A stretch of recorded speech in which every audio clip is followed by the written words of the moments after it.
আজকে নববর্ষের দিনে আমি একদম লেট না করে তাড়াতাড়ি ঘুম থেকে উঠতে গেছি, কারণ প্রত্যেক দিনের মতো আজও মার বকা খাইতে চাই না। তারপর ঘুম থেকে উঠতে আমি তাড়াহুড়া করে বেড গুছিয়ে নিয়েছি। এদিকে বারান্দার মধ্যে মা সব সবজিগুলো ঠামাই রাখতেছে, এদিকে আমি ঘরও ঝাড় দিয়ে নিয়েছি। তারপরে মা আমার আরেকটা কাজের অর্ডার দিল, এটা কমপ্লিট করে আমি ঘর মুছামুছি শুরু করে দিয়েছি। এদিকে আয়া পড়ছে আমরা মাছ মাংস, আর ঘরে আয়ে এদিকে যে আমরা পাশের বাড়ির একজন বৌদি পান খাইতে আইছে, আর মা এদিকে খাইয়া লাইতেছে গতকালকের পাচন দিয়া ভাত মজা করে একদম খাইতেছে। তারপর আমি আবার গিয়ে এদিকে মা ভাষণ দিয়ে দিছে, এগুলা রোদ্রে শুকাইতে দিতেছি। আর এদিকে দেখো একটা বিড়াল কি মজা করে ঘুমাইতেছে, আমার দেখা দৌড় মারছে ডরে। আর এদিকে আমি ঘরে আয়া কালকের পাচন দিয়া ভাত খেয়ে নিছি। তারপর এদিকে দেখি যে মা এদিকে টক দই বসাইতেছে।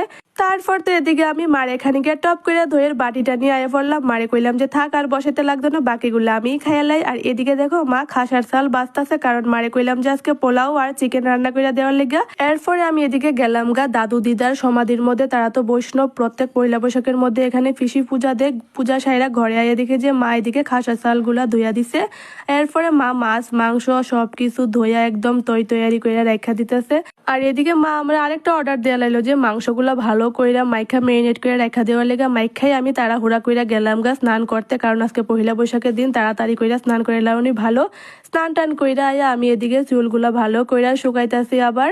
তারপরে আজকে পহিলা বৈশাখ, ভাবলাম যে একটু সুন্দর করে সাজুগুজু কইরা লাই। তারপর আমি সাজগুজ কমপ্লিট কইরা হাতের মধ্যে একটু মেহেন্দিও দিয়া লাইছিলাম। আর এদিকে মা আমারে আইনা দিছে কতগুলা ফুল ঠাকুরের কাছে পূজা দেওয়ার লেগা। আর মাও আজকে সুন্দর কইরা স্নান টান কইরা একদম নতুন নাইটি টাইটি পইরা ফিটফাট।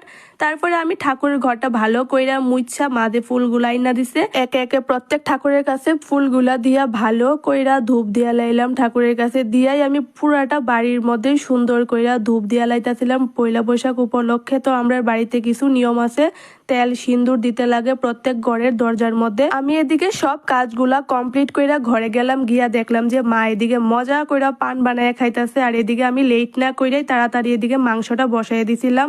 আর বাড়ির সাথে একজন আবু আইছিল, এটার সাথে একটু গল্প করতে করতে রান্না করতেছিলাম। তারপরে এদিকে দেখলাম যে আইলো আমাদের বাড়ির সাথে একজন মামি, তাইনের পানের বাটাটা দিলাম। আর এদিকে মা দেখি যে মাংস রান্না কমপ্লিট হয়ে গেছে গা আমার। মা এদিকে পোলাও বসাই দিছে। তারপরে তারার সাথে গল্প করতে করতে অনেকটা দিকে সন্ধ্যা হয়ে গেছে গা। তাড়াহুড়া করে আমি বাইরের থেকে কাপড়গুলা নিয়ে আইছি। বাইরে দিকে এদিকে সন্ধ্যা হয়ে গেছে গা। মা আমার এদিকে ঘর ঝাড় দিয়া দিছে, আর আমি এদিকে কাপড় চেঞ্জ কইরা নিছি। কাপড় চেঞ্জ কইরা পুরা বাড়ির মধ্যে আবারও সুন্দর কইরা ধূপ দেখাইয়া নিলাম। ধূপ দেখাই আমি টপ করে রান্না করে দুইটা শশা নিয়ে গেলাম, মারে কইলাম কাইটা দেওয়ার লেগে। আর এদিকে দেখো মা দেখি যে এখনো রান্না করতেছে, ডিম রান্না করবো, মাছ রান্না করবো। আর এদিকে মাংস তরকারিটা তো আমি নিজেই রান্না কইরা রাইখা দিয়া গেছি। মা এদিকে মজা কইরা কইরা সুন্দর কইরা রান্না করতেছে।